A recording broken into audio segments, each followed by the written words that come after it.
Hello from Beijing. I believe I'm patient zero of a future zombie outbreak. Hello. My English name is Amanda Liu, and I'm a master's student at the Chinese Academy of Sciences. As you may agree, China is flawed from a political standpoint.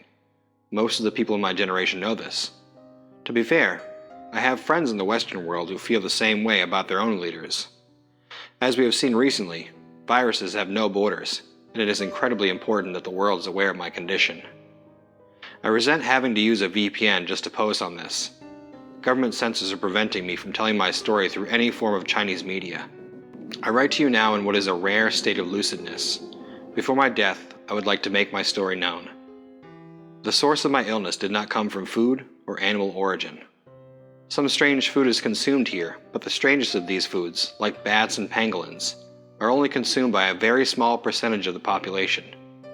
You can compare it to the number of Americans who eat possum or armadillo. I personally like Subway and Pizza Hut, which is very popular here. As part of my master's project, I traveled to a remote part of Yunnan province in order to document one of the world's rarest known mushrooms. It is known here only by its traditional name, which roughly translates to black brain fungus.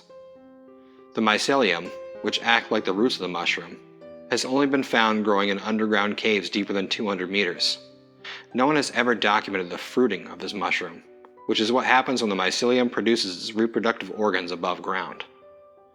So you can imagine my joyous surprise when 300 meters underground, in total darkness pierced only by my head torch, I stumbled upon the potentially first ever discovered fruiting specimen.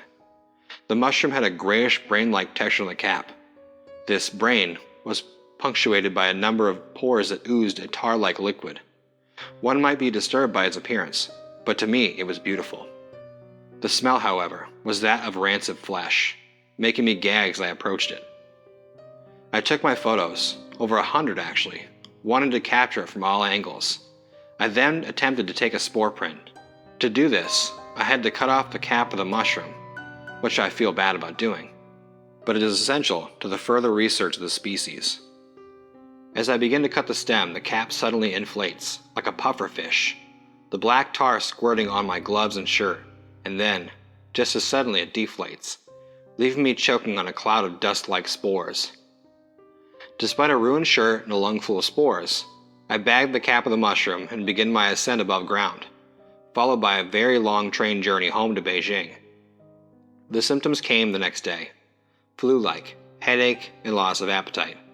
I also got my period 2 weeks earlier. I thought it could be coronavirus, but I'd taken mandatory tests when re-entering Beijing. Having tested negative, I can continue to work in the lab at my university. I took my spore prints and thoroughly documented my specimen using the standard methods.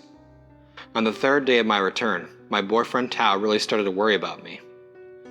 I was not eating, I had no appetite, but my stomach was constantly rumbling.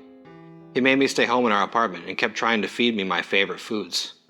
He really is kind, but whenever I tried to eat something, it tasted so bad I felt like puking. On day 4 of not eating, Tao took me to the hospital. They ran all types of tests on me and asked me many exhausting questions.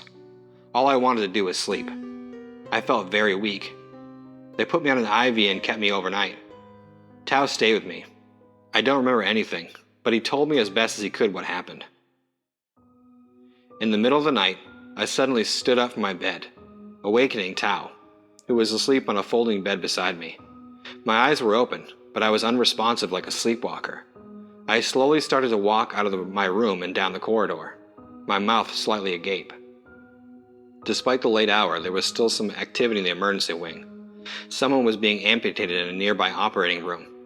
I was apparently captivated by this, and when a nurse packaged an amputated leg for a disposal, I followed. She brought it to a transfer facility to be made safe, a room where they prepare hazardous waste to be transferred and incinerated. Tao tried fruitlessly to wake me up and hold me back, but as the nurse left, I slipped into the empty transfer room and tore through the thick plastic waste bag with my nails. Tao described me as having inhuman strength, and nothing he tried would stop me. When I brushed him away, he was knocked down with incredible force. I consumed the entire leg, ripping the flesh from the bone like a rabid dog. The bones then crunching like cereal on my jaw. Thinking back on this, I am so ashamed. How could my body and subconscious commit such a savage act? Tao did not state this, but I knew his opinion of me was gravely tarnished. I'm however so thankful for him as he stayed by my side and did not give up on me. He cleaned the blood from my face and hands that night. He found me new clothes and managed to get me back into my bed without alerting any of the staff to what I had done. I asked him why, and he said, "I didn't want them to take you away." When I woke the next day, I felt re-energized and was actually smiling. I was released despite Tao's insistence that they do more tests, but the doctors needed the beds for COVID patients and could find nothing wrong with me. When we got home, that's when Tao told me of my midnight episode. I did not believe him, but he showed me the blood under my nails, and I broke down crying and afraid. I tried to throw up in the toilet, but nothing came up. Tao was worried that if it happened again, he couldn't control me. I was too strong. We agreed that he would tie me to the bed tonight, just in case. I had been tied to the bed before, actually, and not against my will. Despite the bondage, my boyfriend was not attracted to me that night, and I cannot blame him. He was very quiet and kept his distance. I was worried that he would never see me the same way again. I wanted to prove him I was a normal person, but I had trouble believing it myself. What was happening to me? Tao spent the day on his PC playing his favorite game, Sword and Fairy, a replica of a sword from the game on the wall above him. I'm glad that he's playing it now, keeping busy. I used to hate to see him play it so much when I was in need of attention, I admit. I sometimes fantasized that the sword above him would fall on his neck. When I fell asleep, I had nightmares of being trapped in the cave, the rancid brain-like mushrooms surrounding me, unleashing their spore clouds. Tao was not in bed when I woke up. I was still tied. When he saw that I was awake, he came up to untie me. "Did I do it again?" I asked. The look in his eyes said it all. I looked at my legs and wrists. They were scratched from where I struggled against my restraints. As Tao leaned over me to free my arm, I saw the mark on his ear. "What happened to your ear, Tao?" He did not answer at first. "Tao, in the night, you bit me." I was devastated and afraid, even though I did not know at the time what this would lead to. I didn't know if I was more scared of what was happening to me or more afraid of losing Tao. I'm sure he saw me for what I was now, a monster. To take my minds off things, I returned to the lab to continue my studies. It was the weekend and I was there alone. I was studying the spore print under the microscope. I isolated a single spore on a slide, and what I saw was unlike any spore I'd seen before. It resembled a virus rather than a spore, but on a much larger scale. On top of that, it was moving. I had to prepare 3 more samples to be sure. While examining the third slide, I coughed, and to my shock, a dozen more spores appeared on the slide. I took a clean slide, spat, and confirmed that my saliva was full of spores. Panic set in. When I'm anxious, I clean. It somehow makes me feel better. I thoroughly cleaned all the equipment, with the strongest disinfectants in the lab. I packaged the mushroom cap and spore print in a dozen layers of specimen bags and labeled it all extremely hazardous before storing it in the ULT freezer. In the hall of my apartment building, I ran into my neighbor's child. When her parents are fighting, which is often, she plays with her dolls in the hall outside of their door. When she saw me, she fled back inside her apartment and locked the door. As I entered my own apartment, I looked in the mirror. I had dark circles under my eyes, which themselves were dilated and bloodshot. My skin pale and my lips were a grayish purple. The feeling of not liking my own reflection is familiar to me. The feeling of being frightened by my own reflection was heartbreaking. Just by looking at Tao, I knew he was infected too. He started experiencing symptoms the next day. They were the same as mine, but at an accelerated pace. At this point, I attempted to notify the media, to warn people of our sickness. No one I spoke to took us seriously, and all the posts I made online disappeared within hours. It was like screaming my warning into a void. I called my parents who lived in Shandong. I did not give them the full story, but they were still concerned and volunteered to come look after me. I told them I would get over it soon. I did not want to subject them to the illness, and entering Shanghai is difficult during the current restrictions. Tao and I took turns sleeping that night, each of us watching over the other. Tao reported increased thrashing in my sleep. I even broke one of the restraints. My hunger was returning. During my turn watching over him, I was constantly chewing my own nails until there was almost nothing left. If this was nerves or hunger, I did not know. The next day we stayed in. I knew the mushroom was the source of our sickness, but Tao spent all his time online researching our symptoms. When he stood up, I thought he had found something, but he was unresponsive. He must have fallen asleep at his desk. He stood there for a long time, not moving, back turned to me. There was a voice in the hall outside. His attention snapped towards the door and he grabbed the handle, fumbling with the lock. I tried to stop him, but he brushed me aside and pulled the door open. The young girl was out there again.